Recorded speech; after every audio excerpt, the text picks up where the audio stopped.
Alisa, tell us about your crisis of faith.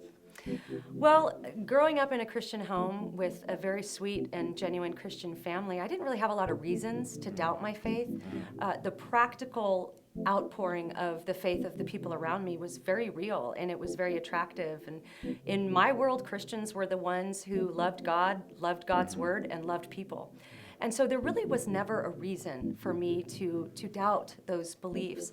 But when I was an adult, I spent some time in the Christian music business with the group Zoe Girl. We traveled all around the world, got to play some amazing venues, and just have that great experience as a young adult.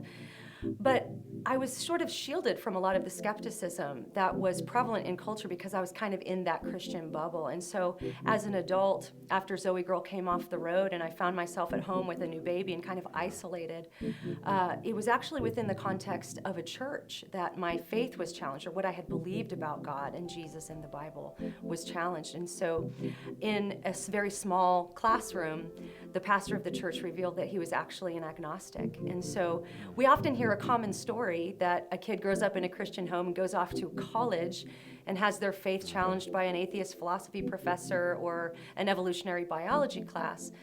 But I had a similar experience, only it wasn't inside the walls of a classroom, it was in the pews of a church. And so because these objections were coming from a pastor that I had come to trust and come to respect, it really shook my faith. And so it sent me into a dark night of doubt, and it felt a lot like being plunged into a stormy ocean. And there were no lifeboats in sight, there was no life jacket. And so I prayed as I was going through this time of really my beliefs being deconstructed, crying out to God, saying, please send me a lifeboat to come rescue me out of this.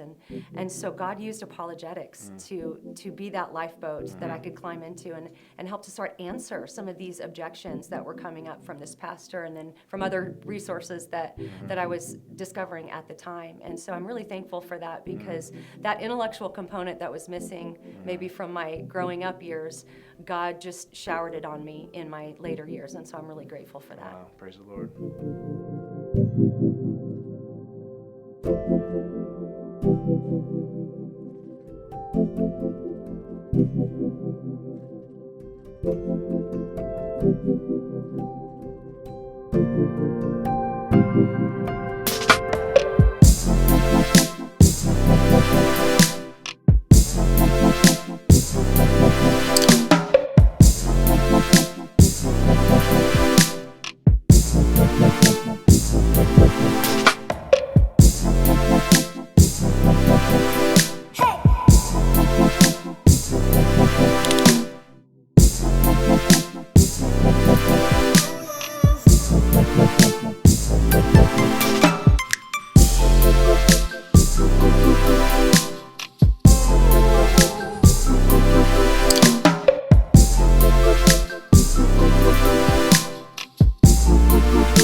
Hey!